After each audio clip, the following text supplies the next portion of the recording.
Ratio आहे, म्हणजे एवढ्या जणांमध्ये सीपीआर फक्त एका किंवा दोघा जणांना माहित आहे, ही फार आपल्यासाठी चांगली गोष्ट नाहीये.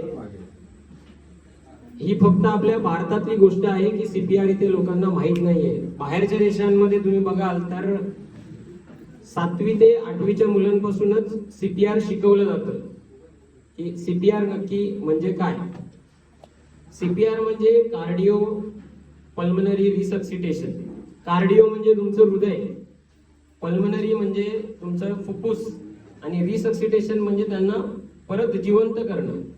म्हणजे एखाद्या इमर्जन्सीमध्ये जेव्हा पेशंटचं हृदय फुफ्फुस बंद पडतं आणि ते आपण चालू करण्याचा प्रयत्न करतो त्याला सीपीआर असं म्हणतात. आणि हे आपल्या इथे बऱ्याच जणांना माहित नसतं. आपल्याला इथे एवढंच माहित असतं, पेशंट बेशुद्ध पडला की चला त्याला उचला 4 जणांनी आणि त्याला घेऊन जा हॉस्पिटलमध्ये. आणि हेच सर्वात चुकीची गोष्ट आहे. बेसिक ज्ञान आजकाल आता कुठे आपल्या इथे सुरू झालेलं आहे. इंडस्ट्रीमध्ये ट्रेनिंग दिलं जातं. पुन्हा हे जे गार्ड, सिक्युरिटी गार्ड आहे किंवा मेडिकल स्टाफ आहे त्यांना आता सीपीआरचं नॉलेज हळूहळू देत आहे. जे बाहेरच्या देशांमध्ये 50 ते 60 वर्षापासून दिलं जात आहे ते आपल्याकडे आतापासून सुरू होते. आणि ही फार बेसिक गोष्ट आहे. बघा, आता समजा एखाद्या गावामध्ये जसं आपलं आहे इथे घर, आता इथून जर आपल्याला एखादं हॉस्पिटल कणकवलीला आहे 7 किलोमीटर, समजा आता इथे एखादा पेशंट जर चक्कर येऊन पडला, बेशुद्ध पडला, हार्ट अटॅक आला, तर तुम्ही त्याला कणकवलीला नेईपर्यंत किती तुमची छान गाडी असो काही असो ती किमान अर्धा तास तरी घेणार आहे कणकवलीला जायला. मग तोपर्यंत काय, तोपर्यंत जे प्रथमोपचार केले जातात त्याला सीपीआर म्हणतात. जसं आपल्याला समजा घरात एखादी जखम झाली, सुरी लागली, काय लागली, तर आपण डॉक्टरकडे तोपर्यंत लगेच नेऊन हे करत नाहीये पट्टी वगैरे. तोपर्यंत घरी जे आपण हळद वगैरे टाकतो किंवा त्याच्यावर बर्फाचं शेक वगैरे घेणं, ही जे प्रथमोपचार केले जातात त्यालाच सीपीआर असं म्हणलं जाऊ शकतं, जे आपण हृदयाच्या बाबतीत करतो. आणि हे फार महत्वाचं आहे. याच्यामध्ये मी एक तुम्हाला फोटो दाखवतो, त्याच्यावरून कळेल तुम्हाला की हे चित्र तुम्ही बऱ्याच वेळा बघितलं असेल की एखादा, म्हणजे हे खास करून चित्र आपल्याला हॉस्पिटलमध्येच बघायला मिळतं की पेशंट असा झोपलेला आहे बेशुद्ध आणि डॉक्टर वरून हृदयाचं पंपिंग करतायत.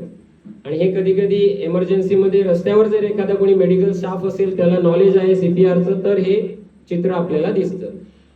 तर हे फार महत्वाचं आहे. हे मला असं वाटतं हे असे लेक्चर सगळीकडे झाले पाहिजेत गावागावांमध्ये. आम्ही हे देतो पण ते पुरेसं नाहीये. म्हणजे हे एवढं महत्वाचं आहे की आम्ही आमचे काही डॉक्टर्स आहेत जे स्वतः कार्डिओलॉजिस्ट आहेत, जे स्वतः सीपीआर देतात. पण अशी उदाहरणं आहेत की जेव्हा अशा डॉक्टरांचा अशाही कारणामुळे मृत्यू झालेला आहे की त्यांना टाइमावर सीपीआर मिळाला नाही. म्हणजे ते घरीच चक्कर येऊन पडले, त्यांना हार्ट अटॅक आला होता, त्यांचं हृदय बंद पडलं, पण घरच्यांना नॉलेज नाही की बाबा यांना सीपीआर कसं द्यावं. हॉस्पिटलला नेईपर्यंत पेशंटचा मृत्यू झालेला. एक ताजं उदाहरण मी काल परवा पण आपल्यामध्ये बोललो की के नावाचा जो सिंगर होता, जो आताच मला वाटतं हार्डली 1 महिना झाला आहे, वयाच्या 52व्या वर्षी एक्सपायर झाला. त्याचं एक कॉन्सर्ट चालू होतं कलकत्त्याला, गाणं म्हणत होता, म्हणजे एकदमच फिट होता.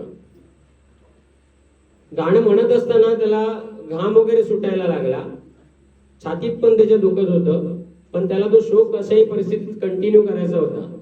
जेवढं जमेल तेवढा वेळ त्याने तो स्ट्रेच केला शो, पण थोड्या वेळ त्याला जमलं नाही, चक्कर यायला लागली. त्याला शेवटी त्याच्या हॉटेलला नेण्यात आलं आणि तिथून मग त्याला हॉस्पिटलला नेण्यात आलं. तिथे त्याला मृत घोषित करण्यात आलं.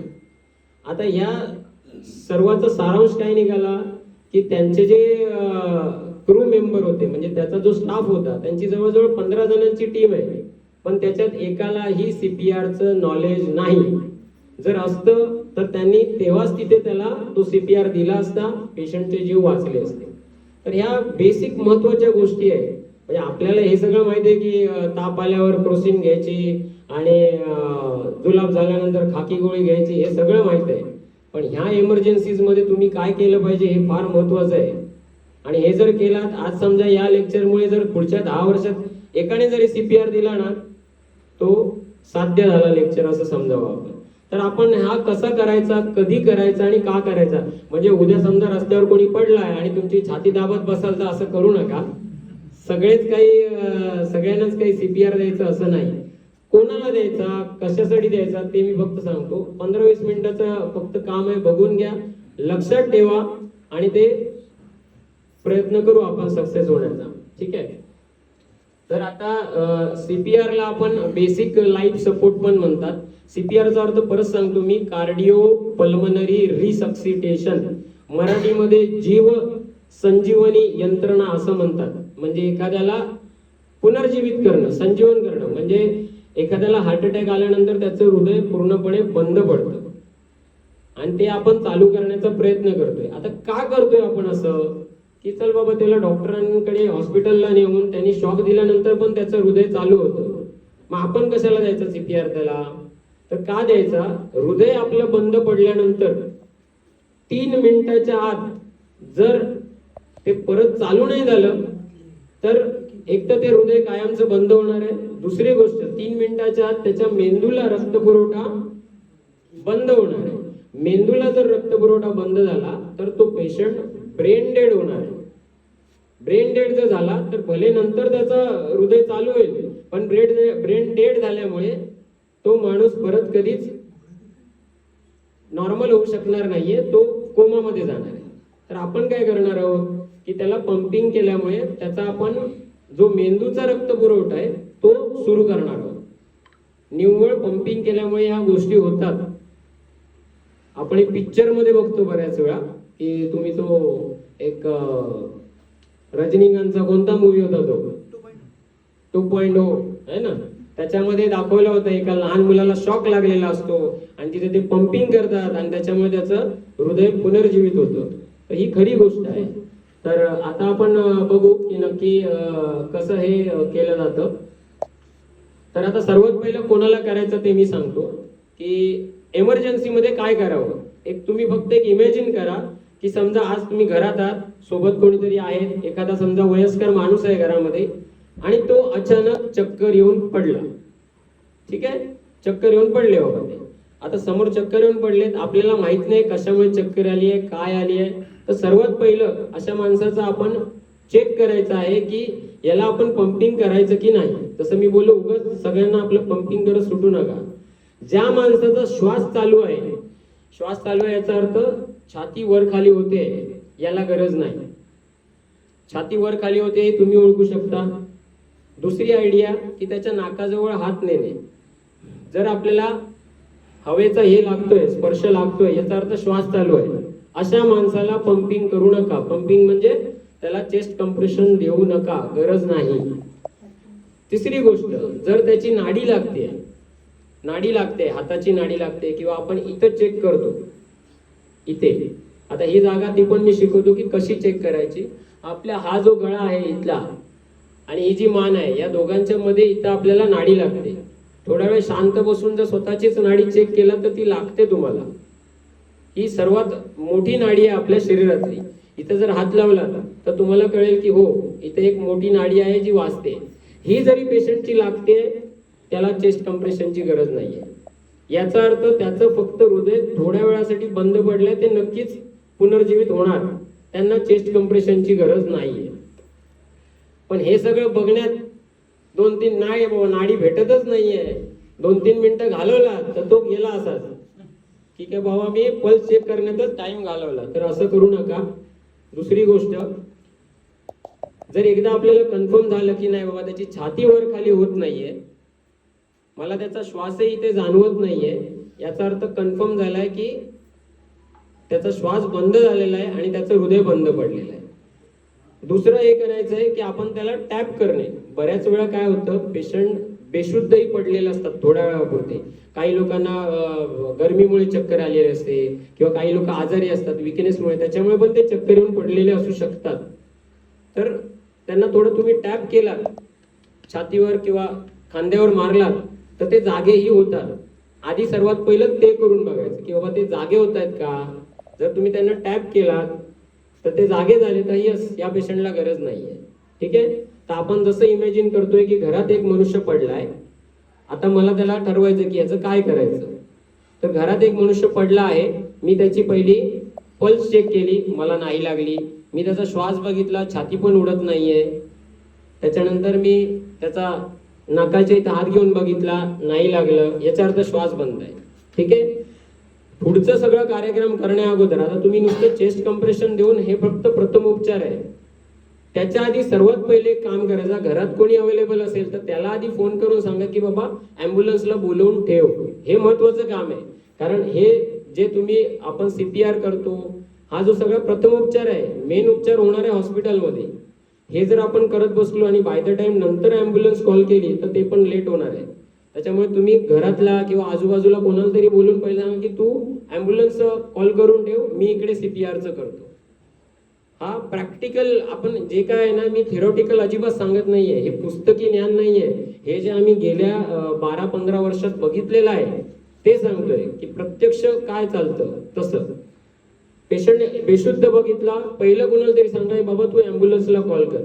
हेच सिच्युएशन तुम्ही रस्त्यावर पण करू शकता. उद्या तुम्ही चाललात रोडने आणि बघितलात कोणतरी, तुम्ही बघत असाल मुंबई म्हणा की गावी म्हणा, जेव्हा रस्त्यावर कोणतरी बेशुद्ध पडलाय, सगळे त्याच्या चारी बाजूने जमावून बघत राहणार. कोण म्हणणार पाणी भाजा, कोण म्हणणार नको भाजू, कोण म्हणणार त्याला वाकड्या कर तिकड्या कर, असं काही प्रयोग चालू असतात त्याच्यावर. तर ते तसं अजिबात करायचं नाही. सर्वात पहिले ॲम्ब्युलन्सला एकाने कॉल करा, तू बाबा ॲम्ब्युलन्सला कॉल कर, पटकन बोलव. याच्या पुढे आपलं सुरू होणार त्याचा श्वास बंद आहे की नाही. आता फायनली आपल्याला झालंय की येस त्याचा श्वास बंद आहे. आता आपण CPR ला सुरू करणार. तुम्हाला एवढंच करायचंय, CPR म्हणजे त्याला चेस्ट कम्प्रेशन द्यायचे. आता ते कसे द्यायचे ते मी दाखवतो तुम्हाला याच्यावर. मी प्रत्यक्ष करून दाखवतोय, मी पहिलं फोटोमध्ये दाखवतोय. हे बघा, हा जो स्लाइड आहे हेच दाखवतो आहे की कॉल 911 म्हणजे हे बाहेरच्या देशातले म्हणून 911. आपल्या इथे 108 ला तुम्ही कॉल करू शकता. 108 ला तुम्ही कॉल केलं की ॲम्ब्युलन्स येते. पहिला हा कॉल केला, त्याच्यानंतर माणसानं तिथे जो बेशुद्ध पडलेला पेशंट आहे त्याला झोपलेल्या अवस्थेत आपण चेक केलं की वरती घे की त्याचा हा माणूस काय बघतोय की त्याचा श्वास चालू आहे की नाही, स्पर्श होतोय की नाही श्वासाचा. त्याला जाणवले की यस नाहीये, तर आता तो सुरू करतोय त्याचे चेस्ट कम्प्रेशन. ठीक आहे. एवढं क्लिअर. कोणाला काय डाऊट असेल तर मध्येच विचारलं तरी चालेल की बाबा हे असं कसं, मला तर कळलंच नाही, विचारा. तर आता चेस्ट कम्प्रेशन सुरू करायचे. आता चेस्ट कम्प्रेशन करताना ती देण्याची पद्धत आहे.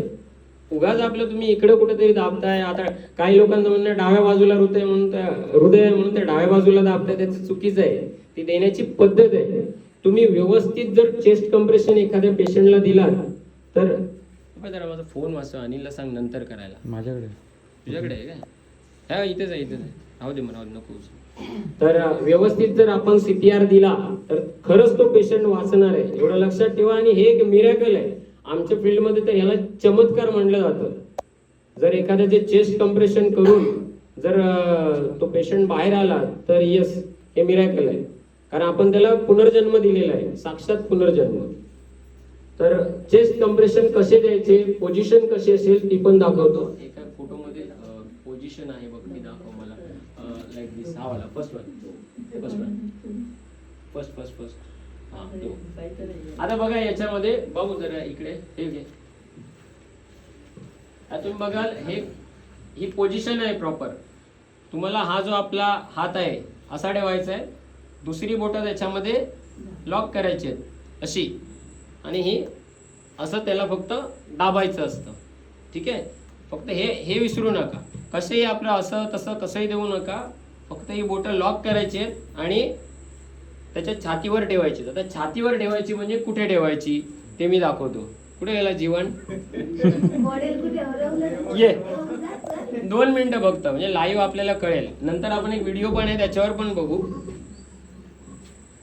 तुला देणार नाही मी, जस्ट दाखवणार आहे, घाबरू नको. हे इकडे डोकं कर म्हणजे कळेल लोकांना.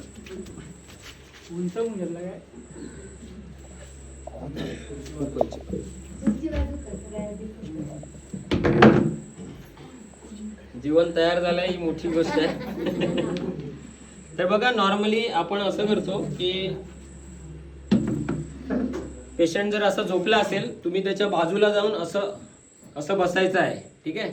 असे कसेही बसू नका किंवा उभे राहून वन वे राहून कसंही देऊ नका. देण्याची एक पद्धत आहे, तीच द्यायची आहे. आता जसं समजा इमॅजिन करा, जसं मी पहिलं बोललो की हा घरात बेशुद्ध पडलाय, तर सर्वात पहिलं माझा प्रोटोकॉल काय की एकाने कोणीतरी ॲम्ब्युलन्सला कॉल करा. ॲम्ब्युलन्सला कॉल करायला एकाला सांगितलं, दुसऱ्या वेळी मी आता त्याचा श्वास बघणार आहे. इथे मला बघा स्पर्श जाणवतो. हाताला नाही लागलं तर आपण असे जरी राहिलो तरी जाणवतंय. येस, जर त्याच्या नाकातोंडातून वाफा येतात याचा अर्थ चालू आहे. सोडून द्यायचं, काही करू नका. तो थोड्या वेळाने कन्फर्म उठणार आहे 100%. तिसरी पद्धत ही होती की आपण त्याची पल्स बघणार. दोन्ही बाजूला जाणवते, इकडे पण जाणवते, इकडे पण जाणवते. हा गळा आणि ही आपली मान, या दोघांच्या मध्ये खळगा आहे. तिथे हात लावलात ना तुम्ही, 2-3 वेळा चेक केली तर जाणवणार. ठीक आहे, एवढं केलं. आता हे काहीच भेटलं नाही मला की याचा श्वासच चालू नाहीये. येस, आता मी याला चेस्ट कम्प्रेशन कन्फर्म दिलं पाहिजे. तर मी असा राहणार आहे, जसं मी बोललो, हात ह्याच्यामध्ये मी लॉक केलाय. दोन्ही छातींच्या मध्ये द्यायचंय, दोन्ही छातींच्या मध्ये. खास करून आम्ही त्याला निप्पल लाईन म्हणतो. ही जी आपली छातीचे दोन्ही निप्पल आहेत त्या दोघांच्या मध्ये, बरोबर इथे आपण त्याला कम्प्रेशन देणार. नाके इथे, नाके इथे. हा जो हाडाचा भाग इथे संपतोय, इथं आपल्याला एक हाड लागतं. सर्वांनी हात लावा मध्ये आणि बघा. येस, हाड लागतं. हाड जिथे संपतंय तो पूर्ण एरिया आपला कम्प्रेशन देण्याचा आहे. ठीक आहे, तर बरोबर इथे मी असं त्याला कम्प्रेशन देणार आहे. आता हे हात असे नको, असे नको, वाकडे नको, 90 डिग्रीला असं राहा. 90 डिग्री पूर्ण असे राहिले पाहिजे. आणि आता सुरू करायचं. मध्ये काय द्यायचं, ते हाड जे आहे ते एकदम मजबूत असतं. बाजूच्या ज्या बरगड्या आहेत त्या कमकुवत असतात. CPR देताना बऱ्याच वेळा बरगड्या ही तुटतात. घाबरायचं नाही, त्याने काय होत नसतं, बरगड्या आपोआप जुळतात. अशा वेळी पेशंटचा जीव महत्वाचा आहे. तुटलेल्या बरगड्याचा पेशंट जिवंत चालेल आपल्याला, बरोबर की नाही? तो गेला तर त्या बरगड्या काय कामाच्या. ठीक आहे, तेवढं लक्षात ठेवायचं. तर आता आपण त्याला मध्ये जे कम्प्रेशन देणार आहोत ते असं देणार आहोत की आपण त्याचे खांदे हे करायचे. आपले जे खांदे आहेत ते त्याने त्याला जोर द्यायचा आहे. नुसतं आपलं असं असं करून होणार नाहीये. हे एवढ्या जोरात द्यायचं आहे की 2 इंच छाती खाली दबली पाहिजे. किती? 2 इंच. 2 इंच म्हणजे एवढी होतात, एवढी खाली छाती दबली पाहिजे. अशी अशी करून द्यायची आहे. आता हे किती वेळा द्यायचं आणि कितपत देत बसायचं का सारखं आपलं तेच करत बसायचं नाही. 30 वेळा मोजून, 30 वेळा मोजून, 30 वेळा कम्प्रेशन करायचं आपल्याला. मोजून 30 वेळा. 1 2 3 4 असं. आणि देताना हे नुसतं आपलं असं असं असं करू नका, कारण हृदय एकदा दाबलं गेलं की ते परत वरती येणं पण गरजेचं आहे. हृदय आपलं असं पंपिंग करत असतं. आता सध्या काय होतंय, ते बंद आहे, काहीच करत नाही. आपण जर त्याला दाबलं तर ते असं पंपिंग होणार आहे. आणि हृदय जेव्हा असं पंपिंग होतं तेव्हा ते त्याच्यातलं सगळं रक्त वरती मेंदूला पाठवणार, फुफ्फुसाला पाठवणार, बाकी सगळ्या अवयवांना पाठवणार. बरोबर? तर त्याला पंपिंग व्यवस्थित करा. पूर्ण दाबा, परत वरती यायचं, परत दाबायचं, परत वरती यायचं. हे असं असं केलं पाहिजे. असं 1 2 3 4 5 6 7 8 30 वेळा दाबायचे. त्याच्यानंतर तुम्ही कधी कधी बघितलं असाल, हे पण पिक्चर मध्येच बघतो आपण, की माउथ टू माउथ रेस्पिरेशन आपण देतो. तोंडाने पेशंटला श्वास देणं. आमच्या लाईफमध्ये जवळजवळ आम्ही प्रत्येक एक डॉक्टर पकडा, एका तरी पेशंटला माउथ टू माउथ रेस्पिरेशन देऊन वाचवतोच. आणि तो खरा पुनर्जन्म असतो. हार्ट अटॅकच्या पेशंटला आम्ही बऱ्याच वेळा माउथ टू माउथ रेस्पिरेशन दिलेले आहेत. घरातला पेशंट, आता हे ह्याच्या इथे एक पॉइंट लक्षात ठेवा. आता रस्त्यावर पडलाय पेशंट, बरोबर आहे, रस्त्यावर पडलाय आणि तुम्ही त्याला चेस्ट कम्प्रेशन देणार, त्याला माउथ टू माउथ द्याल का? नाही देणार. का नाही देणार? एक तर तो पेशंट कसला आहे आपल्याला माहित नाही, त्याची फॅमिली हिस्ट्री माहित नाही. घरातल्या लोकांना चालतंय की बाबा येस हा आजारी नाहीये, याला कोविड नाहीये, ह्याला एड्स नाहीये, येस अशा पेशंटला मी देऊ शकतो, कारण तो माझ्या घरातला आहे, मला माहित आहे. रस्त्यावर कोण पेशंट बसलाय, मी त्याला कसं काय माउथ टू माउथ देणार? त्याच्या तोंडात तोंड घालून श्वास देणं हे फार विचित्र वाटेल आपल्याला. ऐनवेळी करावी लागते जेव्हा मला त्याची हिस्ट्री माहित आहे. माझ्या आई वडिलांना झालं, येस मला माहिती आहे त्यांची हिस्ट्री काय आहे, ती मी देणार त्यांना माउथ टू माउथ. आता ते कसं कसं द्यायचं ते पण मी दाखवतो, की घाबरू नको, तुला नाही देणार मी. तर हे मी 30 वेळा दिल्यानंतर 2 श्वास त्याला आपण माउथ टू माउथ देणार. हे सगळं मी घरातल्यांसाठी सांगतोय, बाहेरच्या पेशंटला करायचं नाही. 100% सांगतोय. बाहेर आम्हाला एखाद्याची हिस्ट्री माहिती असेल तर आम्ही करतो, तुम्ही करू नका. बाहेरच्या पेशंटला तुम्ही नुसतं हे केलं 30 वेळा भरपूर आहे. 30 वेळा झालं, परत पुढचे 30 वेळा घ्यायचे. 1 मिनिटाला 100 वेळा करायचंय आपल्याला. 1 मिनिटाला 100 वेळा केलं पाहिजे. हे वाटतंय सोपं, पण हे फार डिफिकल्ट आहे. आम्ही जवळजवळ 3 मिनिटच करू शकतो. किती मोठा आपला चिंतामणी जरी असो तरी ते जमणार नाही, कारण हे करण्यासाठी भरपूर ताकद लागते. जर तुमच्या सोबत कोणी दुसरा असेल तर त्याला लगेच कंटिन्यू करायला सांगा, जोपर्यंत आपला ॲम्ब्युलन्स येत नाही. किती वेळ देत राहायचं? जवळजवळ 5 सायकल म्हणजे 500 वेळा करायचं आहे. 500 वेळा तुम्ही त्याची छाती दाबाल तेव्हा जाऊन कुठे त्याचं हृदय सुरू होणार आहे. तर तेवढं तुम्हाला करावं लागणार. आता मी हे 30 वेळा केल्यानंतर समजा हा पेशंट माझ्या घरातला आहे, तर मी त्याला तोंडाने श्वास देणार आहे. पण आता आहे याचं तोंड बंद. बऱ्याच वेळा पेशंटचं बेशुद्ध झाल्यानंतर तोंड बंदच असतं. मग वरून तुम्ही श्वास देऊन काही होणार आहे का? नाहीये.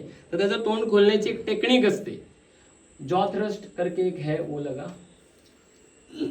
हाँ देखिए वाला, वो कार्टून वाला फोटो, हाँ वही वही वही, हाँ. आता या फोटो मध्ये बघा, यांनी काय केलंय, आपली जी 2 बोट आहेत ती इकडे घेतली आहेत हनवटीच्या खाली. ह्याला आम्ही हेड टिल्ट चिन लिफ्ट असं म्हणतो. हेड टिल्ट म्हणजे डोकं त्याचं खाली घ्या आणि हनवटी वरती करा. हे असं करायचंय. असं केल्याने ना बरोबर त्याचा श्वासमार्ग खुलतो. आता असं जर केलं आणि मी आता त्याच्या तोंडात तोंड घालून जोरात फुकलं, तो श्वास डायरेक्ट त्याच्या फुफ्फुसात जाणार आहे. मी नुसतं असं आपलं फुकत राहिलो ना, काही होणार नाही. तो श्वास त्याच्या पोटात जातो. कुठे जातो? पोटात, न की फुफ्फुसात. ह्या सगळ्या टेक्निक आहेत. उगाच काही करून मिळत नाही. ते पिक्चर मध्ये दिसतं आपल्याला. ते आलेत आपले तोंडाने श्वास देतात, मग तो जिवंत होतो, मग चमत्कार होतो. तर असं काही होत नाही. ह्या टेक्निक यूज करायचे. 2 बोटाने त्याची हनवटी वरती करायची, दुसऱ्या हाताने त्याचं कपाळ खाली घ्यायचं आणि श्वास द्यायचा. ह्याला हेड टिल्ट चिन लिफ्ट असं म्हणतात. हे शक्य नाहीये तर दुसरी एक टेक्निक आहे जॉ थ्रस्ट नावाची.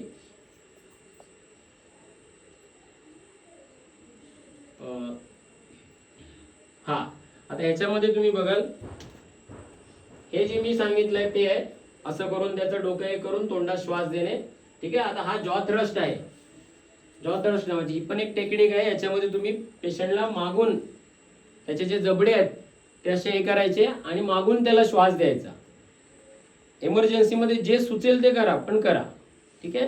हे मी सांगितले फक्त घरातल्या पेशंटसाठी तुम्ही करू शकता. तोंडाने श्वास देणे नाही जमत आहे तर तुम्ही नुसते चेस्ट कंप्रेशन द्यायचे.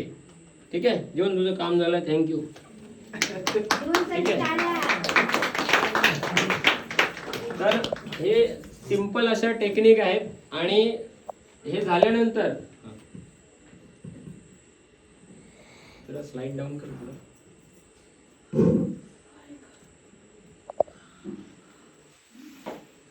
हा, हे झाल्यानंतर हे तिथपर्यंत चालू ठेवायचं जोपर्यंत आपली ॲम्ब्युलन्स येत नाही. एकदा ॲम्ब्युलन्स आली, त्याच्यातले डॉक्टर आले की ते त्यांचं पुढचं काम बरोबर करतात. नंतर शॉक, आता मी तुम्हाला सांगतो की आपण आपल्याला CPRच माहित नाही तर शॉक देणं हे आपल्यासाठी फार लांबची गोष्ट आहे. म्हणजे शॉक देणं हा प्रकार डॉक्टरच करतो, आपण कशाला करायचं. आणि ते ICU मध्येच असतं. ही फार म्हणजे वेडी समजूत आहे. कारण बाहेरच्या देशामध्ये तुम्ही बघाल, आपल्या इथे लाईटीचे पोल आता आले मला वाटतं आपल्या इथे.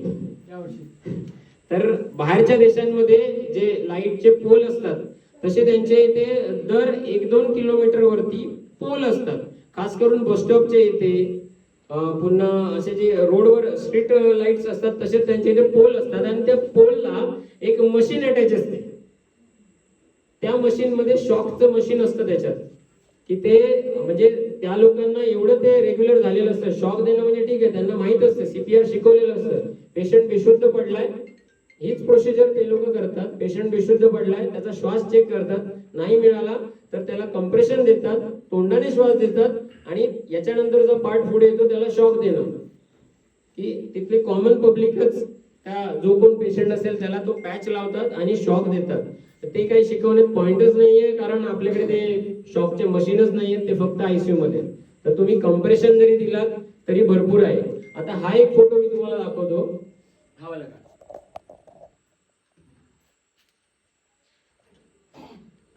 ह्याच्यामध्ये तुम्ही बघत असाल एका आजोबांना मागून एका मेडिकल स्टाफ येतो, त्याने मागून असं पकडलाय आणि पकडलंय म्हणजे ते चोकिंगची केस असते.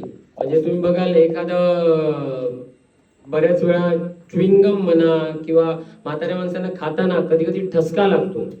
नॉर्मल ठसका असेल तर ते ठसका झाल्यानंतर त्यांना बरं वाटतं, पण कधी कधी जर चोक झालं याचा अर्थ एखादा पदार्थ त्यांच्या गळ्याशी अटकून बसतो आणि त्यांचा श्वास घेणं मुश्किल होऊन जातं. अशा वेळी ही टेक्निक यूज केली जाते. तुम्ही बऱ्याच वेळा व्हॉट्सअपवर काही व्हिडिओ येतात, म्हणजे आमच्या डॉक्टरांना तर येतात, पण असे नॉर्मल ग्रुप्सवर पण येत असतात की त्याच्यामध्ये ही जी टेक्निक आहे याच्यामध्ये तुम्ही तो चोक बाहेर काढू शकता. जे काय त्याच्या पोटामध्ये अडकलं आहे घशामध्ये ते बाहेर काढू शकता.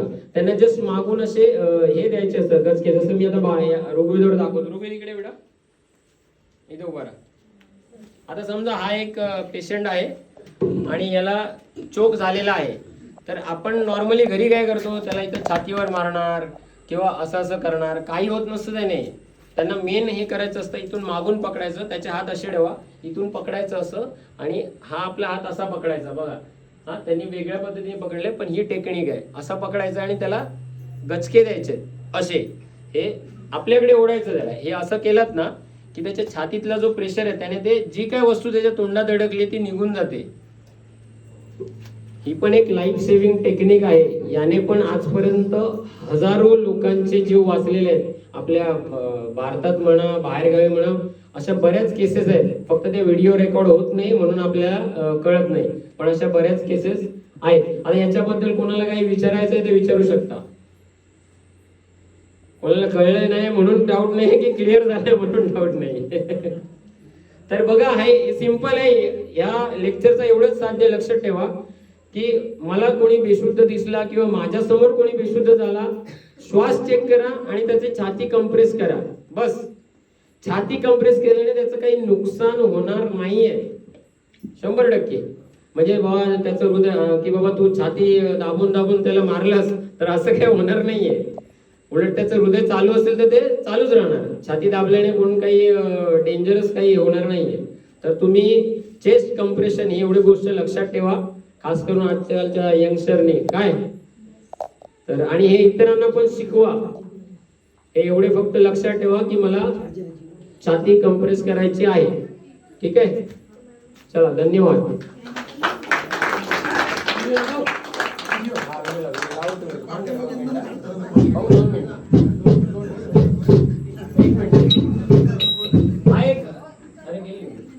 एक 5 मिनिटाचा व्हिडिओ तेवढा बघून घ्या फक्त. मराठीमध्ये बीबीसी वर्ल्ड वरून आम्ही घेतलाय. जरा 2 मिनिटं बघ, 2 मिनिटं. नाही राहू दे, लाईट बंद कर बाबू. फोकस सबसे टॉप में. हा एक 5 मिनिटाचा व्हिडिओ आहे बीबीसी वर्ल्डचा, तेवढा बघून घ्या. मराठीमध्ये सांगितलंय, छान सांगितलंय डॉक्टरांनी. बघून घ्या फक्त. पुढे या वाटल्यास बघून घ्या. हे बघा,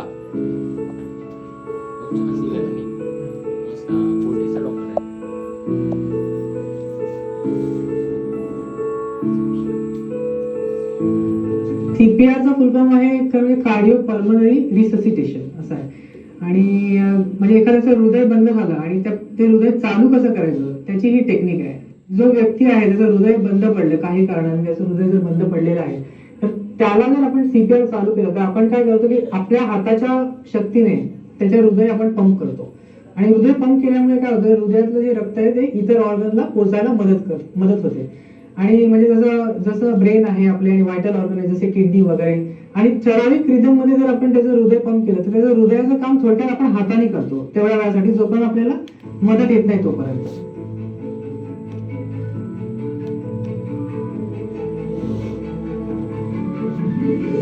सीन सेफ्टी सर्वात पहिले महत्वाचं असतं. म्हणजे त्याच्या बाजूला समजा कुठे आग लागली असेल किंवा कुठे पाणी असेल तर अशा ठिकाणी असं नको व्हायला की आपण त्याला वाचवायला गेलो आणि आपलेच जीव आपण धोक्यामध्ये टाकतोय, असं नको व्हायला.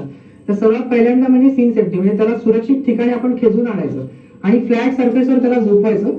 तर तेव्हा आपण आता समजा की आपण सुरक्षित ठिकाणी आणलेलं आहे, तर सर्वात पहिल्यांदा आपल्याला बघायचं की त्याचा रिस्पॉन्स कसा आहे. म्हणजे कधी कधी नुसतं चक्कर येऊन पण माणसं पडतात, पण ते आपण त्याला टॅप केल्यावर वगैरे ते जागे होतात. तर अशा वेळी आपण त्याचं दोन्ही शोल्डर पहिल्यांदा टॅप करायचे. कसे तुम्ही काय झालं असं आपण दोन्ही शोल्डर टॅप करायचे. तर दोन्ही शोल्डर यासाठी टॅप करायचे की कधी कधी ब्रेन मध्ये स्ट्रोक वगैरे आला किंवा असं काही असेल तर एक साईडचं सेन्सेशन आपलं जाऊ शकतं. म्हणून दोन्ही शोल्डर सायमल्टेनियसली आपण असे टॅप करायचे की आपण कसं आहे.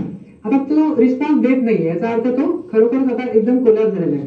त्याच्यानंतर दुसरी स्टेप म्हणजे आपण कोणाला तरी मदतीसाठी सांगायचं की जा कोणीतरी ऍम्ब्युलन्स बोला असं मदतीला सांगितल्यानंतर आपण इकडे येऊन पहिले त्याची सेंट्रल पल्स आपण चेक करायची. तर ती कशी करायची ते मी दाखवतो. तर हे आपलं जे ऍडम्स ऍपल आहे तिथून आपण सर्कल याचं खाली यायचं. तर इथे एक अशी खळगी असते, इथे ग्रू असते, त्याच्यामध्ये दाबून आपण बघायचं तर तिथे आपली ही कॅरोटिड पल्स आपल्याला लागते. तर ही पल्स आपण चेक करायची आणि त्याच वेळी आपण बघायचं की तो श्वास घेतोय का आपल्या छातीची मुवमेंट त्याची आहे की नाही त्याच वेळी बघायचं. तर ह्या सगळ्या आपण 10 सेकंदाच्या आत करायचं. 10 सेकंदापेक्षा जास्त वेळ आपण इथे वाया घालवला नाही पाहिजे. तर त्याच्यामध्ये आता मला कळालंय की आता याची पल्स नाहीये, छातीची मुवमेंट नाहीये, श्वास घेत नाहीये. तर अशा वेळी मी पटकन असा सीपीआर आता त्याला मी चालू करणार, त्याला कंप्रेशन मी चालू करणार. त्यासाठी पोझिशन अशी ठेवायची की एक हात आपला समजा आपण मी राईटी आहे तर उजवा हात माझा असा ठेवेल, डावा हात त्याची बोटाने अशी इंटरलॉकिंग करणार त्याच्यावर आणि आपले दोन्ही जे एल्बो आहेत ते आपण असे सरळ ठेवायचे. ते असे बेंड नसले पाहिजे, सरळ ठेवायचे असे ते. आणि शोल्डर पण आपला असं स्ट्रेट ठेवायचं. आणि असं स्ट्रेट केलेलं आता आपले जे दोन्ही हात आहेत आपण हे जे आपलं ब्रेस्ट बोन म्हणतो आपण जे स्टर्नम म्हणतो मधलं जे जाडं आपलं हाड आहे छातीच्या मधलं हाड त्याच्या लोअर थर्डवर ठेवायचे. अंदाजे असं लोअर थर्डवर असे प्लेस करायचे असे आणि त्याला कंप्रेशन द्यायला सुरुवात करायची अशी 1 2 3 4 5 6 7 8 9 10 असं आपण कंप्रेशन द्यायला सुरुवात करायची. तर याच्यामध्ये कसं असतं की 30 वेळा आपण कंप्रेशन द्यायचं आणि 2 वेळा आपण त्याला 30 वेळा कंप्रेशन दिल्यानंतर दोनदा आपण त्याला असं त्याचं तोंड खोलून आणि नाक बंद करून त्याला असं श्वासोश्वास देऊ शकतो. एक सेकंदासाठी एक श्वास असं 2 श्वास द्यायचे आणि परत आपण 30 वेळा त्याला दाबायला असं सुरुवात करायची. तर हे आपण कधीपर्यंत करायचं जोपर्यंत आपल्याला मदत मिळत नाही तोपर्यंत. आता असं आहे की आता जसं कोविड आहे किंवा इतर काही डिसीज आहेत तर त्याच्यापासून आपण सगळेजण घाबरतो की श्वास द्यायचा आणि मग त्याला काही आजार असेल तर आपल्याला होऊ शकतात वगैरे. तर आपला अमेरिकन हार्ट असोसिएशन आता असं सांगते की आता श्वास दिला नाही तरी चालेल, नुसतं कंप्रेस करत राहिलं ना तरी त्याचा इफेक्ट जवळजवळ सारखाच पडतो आणि त्याचे प्राण वाचू शकतात.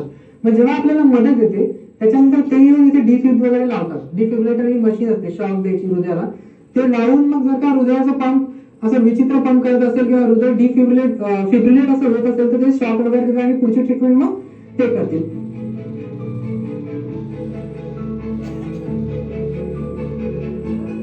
ऍक्च्युली सीपीआर हे एक ब्रॉड टर्म आहे. म्हणजे सीपीआर मध्ये एक बेसिक लाईफ सपोर्ट पण येतं आणि ऍडव्हान्स कार्डियक लाईफ सपोर्ट पण येतं. मग हे सगळं दोन्ही मिळून जे आहे त्याला आपण सीपीआर म्हणतो.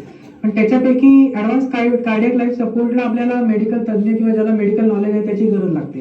पण जे बेसिक लाईफ सपोर्ट हे जे आहे ते कोणीही व्यक्ती देऊ शकतात. त्याच्यासाठी तुम्ही डॉक्टर असण्याचं गरजेचं नाही किंवा तुम्हाला मेडिकल नॉलेज असणं गरजेचं नाहीये. हे बेसिक लाईफ सपोर्ट कोणीही देऊ शकतं. आणि म्हणून मला असं म्हणायचं की हे शाळेपासूनच आपण शिकवायला सुरुवात केला पाहिजे कारण की ह्याच्याने आपण कोणाचेही प्राण वाचवू शकतो. ओके हो लाईट हे याचं व्हॉल्यूम करा.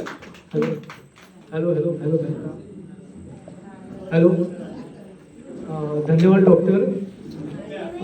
खरंच म्हणजे मला अगदी आम्हाला एक चांगलाच आता जस्ट अनुभव आलेला आहे. म्हणजे आता जे तुम्ही जी माहिती सीपीआर बद्दल दिली की नवसंजीवनी माणसाला कशी द्यायची, म्हणजे एखादं जर हृदय बंद पडलं तर आपण त्याला नवसंजीवनी कशी द्यायची. आता नुकतंच एक गणपतीपूर्वी आमच्या एका गोठ्यामध्ये गाय अडलेली आणि ते 3 तास वासरू बाहेर काढावं लागलं. जसे आमच्या घरामध्ये माणसाचे डॉक्टर आहेत तसे जनावरांचे पण डॉक्टर आहेत. आणि आम्ही तो एक प्रयोग केला की वासरू ज्यावेळी आम्ही बाहेर काढलं आणि त्यामध्ये मी म्हटलं की वासरू बहुतेक केलं म्हणजे जर हृदय बंद होतं तर आमचे डॉक्टर दिशा राणे यांनी नाही म्हणाले की आपण ते प्रयत्न करूया. त्यांनी असंच पंपिंग केलं.